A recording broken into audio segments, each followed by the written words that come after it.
শাহী বাবুর্চি মশলা আপনার মাংস রিলেটেড যে কোনো রান্না, আপনার গরু বলেন, মুরগি, খাসি অথবা যে কোনো রান্না, কাচ্চি, বিরিয়ানিকে স্বাদ বাড়িয়ে দিবে বহুগুণ। এই মশলাগুলো কিন্তু আমাদের আশেপাশে দোকানে মোটামুটি সব কিছুই পাওয়া যায়, কিন্তু এক্স্যাক্টলি 1 কেজিতে বা 2 কেজিতে বা 5 কেজিতে কোনটা কতটুকু পরিমাণ দিলে বেস্ট কম্বিনেশন হবে এই জিনিসটাই কিন্তু আমরা জানি না। আর এই না জানার কারণে আমাদের রান্নাটা কিন্তু বাবুর্চিদের মতো হয় না, একেবারে বিয়ে বাড়ির বা স্পেশাল ওকেশনাল রান্নার মতো হয় না। সো আমরা শাহী বাবুর্চি মশলা যেটা তৈরি করেছি একেবারে পারফেক্ট কম্বিনেশনে, যেটা যতটুকু দেওয়া লাগে সেটা ওইভাবে দিয়ে কিন্তু এই মশলাটা তৈরি, যার কারণে আমি চ্যালেঞ্জ করে বলতে পারি আপনার মাংস রিলেটেড যে কোনো রান্নাকে স্বাদ বাড়িয়ে দিবে বহুগুণ। তাই সম্পূর্ণ নিশ্চিন্তে আপনি নেন।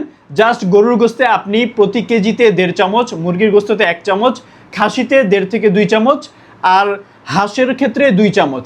এই কম্বিনেশনে আপনি যদি রান্না করেন, বাকি শুধুমাত্র আপনাকে হলুদের গুঁড়া, মরিচের গুঁড়া, তেল, লবণ এতটুকু দিতে হবে। আর এক্সট্রা বেশি ভালো করতে হলে আপনি হয়তো একটু বাদাম বাটা বা টক দই দিতে পারেন। That's it. আপনি একবার টেস্ট করে দেখেন, আপনার রান্না যে খাবে সে আপনাকে বলতে বাধ্য হবে যে এটা কি রান্না করলেন, এরপরে আমাকে আবারও দাওয়াত দিতেই হবে, এবং আপনাকে দাওয়াতের জন্য বিরক্ত করবে, এটা আমি চ্যালেঞ্জ করতে পারি। তাই দেরি না করে আজই অর্ডার করুন।